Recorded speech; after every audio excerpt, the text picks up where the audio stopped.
Welcome back to another episode of Behind the Game. As always, I'm your host, Grace Mott, and I'm joined today by Tio Adelkin and Kaya Mobley. The Griffins are now 8-5 in the conference. Their next game will be Saturday, February 7th against Dominican University. Now, Kaya, tell us a little bit about yourselves. I could go first. My name's Kaya. I'm a senior, a captain on the basketball team. I'm a point guard, and I'm an elementary education and special education major. Okay. Ooh. I'm Tio. I'm a sophomore. I major in exercise science with a minor in health. Okay. So you guys are currently in the middle of your season. How is the team doing? You guys lost a couple players last year. So how is the team looking this year? Captain, go first. Loaded question. Definitely in the crunch time of our season. A lot of adjustments been made throughout the season, and since the start, we definitely did lose a lot of people. Our team looks completely different this year. Personnel-wise, style-wise, still the same. We play aggressive. We play fast. I don't think there's been much issue with the new makeup of the team. I think it flows well. We have great chemistry. We're just looking to make do on our mistakes and our losses that we've had so far, especially since we're coming up on playoffs. We need to clean it up.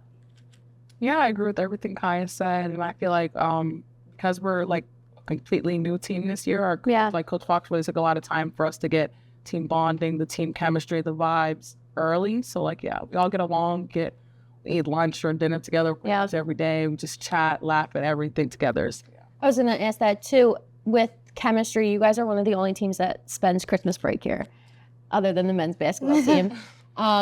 What is that like for you, not being able to go home as much, but also does that help your team bonding to connect more? I mean, you guys are only here by yourselves, really. Go ahead, sweetie. I feel like definitely it's a lot. Like we get 10 days off for our Christmas break, and those 10 days go by like real quick, and we're back here. We're back playing every day, practicing lifting. But I definitely want to say, we definitely spend more time with your team. Mm-hmm. Even if we have to live in like different places, we still all see each other every day. Like we spend most of every day together, especially over a break. So I think it definitely helps with the chemistry. Well, it's definitely fun. That 10 days, it goes by fast, but it's needed. We spend a lot of time together, but that time over Christmas when it's really just us and the men's team here, you have no other choice. Unless you live close, we're hanging out all day, every day. And as student athletes, how do you balance that work between lift games and practices? Like you said, you jumped right back into it after those 10 days. And then when classes resume, how do you handle those workloads? And then now you're student teaching, so how do you handle that too? Yeah. For me personally, that's kind of my favorite part. Okay. I like to be busy. I feel like I function better when I'm busy and I have a full schedule. It keeps me on my toes. It keeps me accountable. I know what I have to do and I do it. But student teaching though, right now, 40 hours a week, plus lift, plus practice. It's definitely a lot.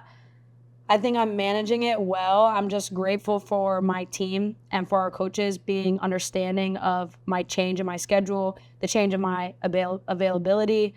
I got to miss practices sometimes. It's not ideal, but it is what it is. We're making do and just keep pushing, get in rest when you can. Yeah.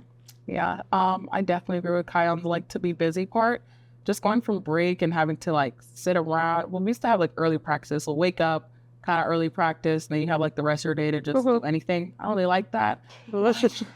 I actually missed classes. I have a heavy class of still I missed the classes. Everything's at a set time. Yeah. And everything's done. It's just, I feel like it's better. And everyone's back on campus too. Halls where everything was empty. It's nice to be around people, community. Yeah. I mean, the month off is fun, but I do get really bored. So it's nice being back and seeing everybody and everything. What you guys got you into basketball? I mean, you guys spend every day playing it. What got you here? Kaya, go ahead. Me personally, I love basketball. My family is a basketball family. I'm the youngest of 4. We all play basketball. My parents played basketball. So I was around it before I could play. And when I could play, I got into it. The whole 9 yards, little league, the clump, clump soccer, clump basketball, just running around. AAU, all that. it was all around me. I got into it, stuck with it. I love it. Couldn't live without it. And now here I am. Yeah. I'm actually like almost the opposite. Okay. So yeah, like my family, Sorry. my family did play sports. Like my dad, my siblings, they all played sports. They all did like soccer. Or, like, Okay. my sisters did tennis. They did a lot of things. I was like in gymnastics forever and dance. And then I was in like 7th grade in middle school. I stopped. Okay. I couldn't do nothing. So it was either basketball or volleyball. But basketball was just easier, like more accessible to me. And my sister played volleyball. I didn't want to be like her. Okay. My Yeah. rebel age just a little bit. But yeah, so I started 7th grade. Fell in love with it. Played it in high school. Played basketball and volleyball in high school, but I just liked basketball more.